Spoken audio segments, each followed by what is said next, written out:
آپ کو لگتا ہے کہ قرآن کریم کا جب کوئی طالب علم ہوتا ہے اور وہ اس کو پڑھنے کی کوشش کرتا ہے تو اللہ رب العزت اسے آزادی کی نعمت سے نوازتا ہے اس کے پڑھنے میں، اس کے علم حاصل کرنے میں؟ ایک چھوٹا سا واقعہ پہلے سنا دوں؟ جی بسم اللہ۔ وامی ہے ایک ادارہ ریاض میں، تو وہاں میرا چھوٹا بھائی بھی کام کر رہا تھا۔ اچھا جی۔ تو ایک انگریز آیا اور آ کر کہنے لگا قرآن مجید چاہیے، 15 دن بعد لوٹا دوں گا۔ تو انہوں نے دیا، شوق سے لے جاؤ ترجمہ نسخہ۔ اچھا جی۔ وہ پڑھنے کے بعد آیا اور کہنے لگا اس کی دوسری والیوم چاہیے۔ اچھا جی۔ تو سب نے کہا اس کی دوسری والیوم نہیں ہے، ہمارے پاس ایک ہی ہے۔ ٹھیک ہے۔ تو وہ بہت ضد کرنے لگا کہ ایسا ہو ہی نہیں سکتا۔ ہوتے ہوتے نیچے سے اوپر تک ڈائریکٹر صاحب کے پاس چلے گئے، اور ڈائریکٹر نے پھر پوچھا تم ایسی ضد کیوں کر رہے ہو ہماری کہ دوسری والیوم ہوگی؟ اس نے کہا میں نے یہ پورا قرآن پڑھا ہے، اس کا پورا اچھی طرح سے ترجمہ اسٹڈی کیا ہے، تو یہ تو وہ ہے جسے تم پڑھتے ہو، تم یہی پڑھتے ہو؟ ہاں جی یہی پڑھتے ہیں۔ تو وہ کون سا ہے جس پر تم چلتے ہو، جس پر تم عمل کرتے ہو؟ تو وہ والا والیوم دکھاؤ مجھے، وہ والیوم دکھاؤ جس پر کہ مسلمان عمل کرتے ہیں، کیونکہ یہ میں نے سارا پڑھا ہے۔ ٹھیک ہے۔ اور یہ تم کہہ رہے ہو کہ تم لوگ صرف یہی پڑھتے ہو، پڑھتے تو ہو مگر جس پر عمل کرتے ہوگے وہ بھی تو کچھ ہوگا نا تمہارے پاس۔ ٹھیک ہے۔ تو یہ پھر اوپر سے نیچے تک سبھی رونے لگے۔ تو نور بھائی بات یہ ہے کہ یہ جو آزادی ہوتی ہے نا، یہ دل کی آزادی ہوتی ہے، ذہن کی بھی ہوتی ہے، ذہن کی بھی ہوتی ہے۔ تو جیسے علامہ نے کہا نا، دل کی آزادی شہنشاہی، شکم سامان موت، فیصلہ تیرا تیرے ہاتھوں میں ہے دل کے شکم۔ بات یہ ہے کہ اللہ تعالیٰ نے جو ہمیں پیدا کیا وہ آزاد پیدا کیا ہے، اور اس کے بعد اس نے ہمیں کچھ پوائنٹس دیے ہیں۔ حضرت آدم کے ساتھ ہی کہہ دیا تم آگے چلو، پیچھے پیچھے میری ہدایت آئے گی۔ وہ ہم ریڈ فلیگز کی آج کل ٹرم یوز کرتے ہیں، وہ بھی بتا دیا ساتھ۔ ہاں، اب یہ ہے کہ اس میں آزادی کے لیے ہم خود راہیں اس میں سے اس نے کھول کے بتا دی ہیں، ہم اسے چنتے ہیں۔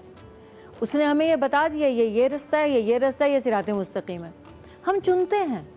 اب اگر ہمیں وہ نہیں چاہیے، ہم اتنے شارٹ سائٹڈ ہیں، ہمیں جو سامنے فائدہ نظر آ رہا ہوتا ہے اور جو شارٹ کٹ ہے، جھٹ پٹ چاہیے نتیجہ، اگر وہ نہیں ملتا ہے، وہ بھی اپنی پسند کا، وہ بھی اپنی مرضی کا، حتیٰ کہ خواب کی تعبیر بھی اپنی مرضی کی چاہیے۔ ہاں جی، اپنا خواب ہے تو تعبیر بھی اپنی پسند کی۔ اگر وہ ہمیں نہیں ملتا تو ہمیں اس سے کیا کہ قرآن کیا کہہ رہا ہے، ہمیں اس سے کیا کہ دین کیا کہہ رہا ہے، ہمیں اس سے کچھ لینا دینا نہیں۔ اچھا جی۔ اچھا جی عاصم بھائی، ایک بات آپ سے میں پتہ نہیں جھٹکی سی بات کر رہا ہوں، دودھ ہے جی جی، تو دودھ سے مکھن بھی نکلتا ہے جی، دودھ کو آپ جاگ لگا کے دہی بھی بنا لیتے ہیں، اور بائی پروڈکٹس جسے ہم کہتے ہیں وہ نکل آتی ہے، تو ماخذ جو ہے وہ دودھ ہی ہوتا ہے۔ جب ہم قرآن کریم سے چیزیں ڈرائیو کرتے ہیں، اور وہ بڑے بڑے سالک اور بڑے بڑے بزرگوں نے وہ کیا اور کمال کے کام کیے، تفسیر بھی ہوئی، ترجمہ بھی ہوا، اور بھی رومی کی ہی سب سے بڑی مثال ہے، ابن العربی کو آپ لے لیجئے، وہ سب۔ تو کہنے کا مقصد یہ ہے کہ پھر ہمیں کنفیوژن کا لگنا شروع ہو جاتا ہے، ہم گھبرا کیوں جاتے ہیں، ڈر کیوں جاتے ہیں، اور کوئی چیز بہت محترم ہو تو اس سے خوف بھی آنے لگتا ہے، پھر کہتے ہیں کہ اس کو ملفوف کر دو، اس کو رکھ دو، کچھ ایسا بھی ہو جاتا ہے۔ دیکھیے یہ انسان کی کتاب نہیں ہے، انسان کی کتاب نہیں ہے جی، تو اس کو غلاف میں ہی رکھنا بنتا ہے۔ بالکل ٹھیک۔ اس کا مطلب یہ نہیں ہے کہ غلاف میں رکھنا جو ہے وہ برا ہے۔ ہاں، یہ بڑی اچھا، بہت شکریہ۔ یہ کلام اللہ ہے، قرآن کریم ہے، یہ عام کتاب نہیں ہے، اس کی پشت بھی نہیں ہونی چاہیے، وہ اپنے تو بالکل ایسے جو ہے ہم نے اپنے بڑے بزرگوں سے سنا۔ صحیح جی۔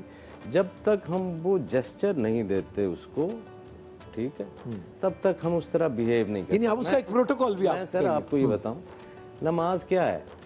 اللہ سے کلام کرنے کا ہے، ٹھیک ہے، کیا واقعی ہم کلام کر رہے ہوتے ہیں جی؟ نماز کیا ہے؟ یہ بیان تو نہیں کیا جا سکتا جی، یہ جب تجربہ کرتا ہے، جب آپ سجدے میں جاتے ہیں تو آپ کو پتہ چلتا ہے کہ آپ کیا کر رہے ہیں۔ بغیر سجدہ کیے، بغیر نماز کیے، ادا کیے، ٹھیک ہے، آپ یہ بتا نہیں سکتے کہ نماز جو ہے وہ کیا ہے۔ قرآن کریم اپنی صوت میں، سماعت میں بھی برکت رکھتا ہے، سبحان اللہ، علیحدہ سائنس میں، سبحان اللہ جی، سبحان اللہ، وہ جب پڑھا جائے گا وہ تب علیحدہ جو ہے وہ رکھے گا۔ یہ صرف انفارمیشن کی کتاب نہیں ہے، یہ ہیلنگ کی کتاب۔ سبحان اللہ، سبحان اللہ، جی، سبحان اللہ، یہ صرف انفارمیشن کی نہیں ہے، دس از دا بک آف وزڈم۔ اور وہ اپنا کتاب الحکمت جسے آپ کہیں گے، وہ اپنا بیہیویئر اور اپنا پڑھنے کا انداز جو ہے وہ شروع سے ہی ڈیفائن کرتی ہے کہ it is guidance for those who are purified. یہ صرف جو ہے عربی زبان تک ہی جو ہے وہ نہیں ہے. صحیح. مثال کے طور پر یہ جتنے عرب ممالک ہیں یہ تو سارے ان کی مادری زبان میں ہی ان کی تو زبان ہے. تو وہاں محمد نظر آ رہے ہیں جی. وہ تو سب کچھ جانتے ہیں، جو پڑھ رہے ہیں وہ بھی جانتے ہیں نا. میرے اوپر تو چلیں آپ نے کہا نا کہ جھٹکی سی بات ہے، ٹھیک ہے، تو آپ پڑھے لکھے آدمی ہیں، میں اپنا جھٹکا سا موقف تو رکھ سکتا ہوں. میرا بی اے سیکنڈ ڈویژن ہے، نہ ہی کہو میں بڑا نوشرمندگی ہوتی ہے. اچھا نہیں، ویسے عمران بھائی جی، قرآن کریم کو اس بحث میں لانا کہ اس کو غلاف میں کیوں رکھا گیا ہے، اور قرآن کریم کو اس بحث میں لانا کہ کیونکہ آپ کو ترجمہ نہیں آتا لہٰذا آپ جو ہے وہ راہ سے ہٹے ہوئے ہیں، یہ دونوں جو ہے ویک آرگیومنٹس ہیں. ویک آرگیومنٹس ہیں. مسلمان کو دونوں کام کرنے ہیں، وہ بھی کرنا ہے، پڑھنا بھی ہے، اس کا مطلب بھی جو ہے وہ بھی دیکھنا ہے، اور اس کو اس کی تکریم بھی کرنی ہے. اس سیکولر سوچ کے اندر ہمیں نہیں رہنا ہے. یہ کتاب اللہ ہے، اس کی ایک سیکرڈنس ہے، اور اس کی تکریم جب آپ اس کی تکریم کرتے ہیں تو یہ تب آپ کے اوپر اپنے راز افشا کرتی ہے. جب آپ اس کو اس یقین کے ساتھ کھولتے ہیں، یقین کے ساتھ کھولتے ہیں جی، جس کا وہ تقاضا کرتی ہے ذالک الکتاب لا ریب جی، تو اس کے اندر جو لکھا ہوا ہے اگر اس کو زبانی طور پر قصص بھی کہا جا رہا ہے تو تم نے اپنے طور پر اس کو کہانی قصہ نہیں لینا جی. ہاں، کیونکہ لفظ محدود ہو جاتا ہے. لفظ محدود ہے. یہ قصص میڈیم آف ٹرانسفرنگ نالج ہے جی. یہ اس ایک اتنی بڑی حکمت کو انکیپسولائزڈ کرنا ہے جی. اس کا ایک کیپسول بنا دیا کہ اب جو اس کو ڈرنک کرے گا، جب وہ اس کو پیے گا، اس کے اوپر کانٹمپلیٹ کرے گا، تو اس کے لیے وہ راہ عمل کی صورت میں سامنے آ جائے. جزاکم اللہ.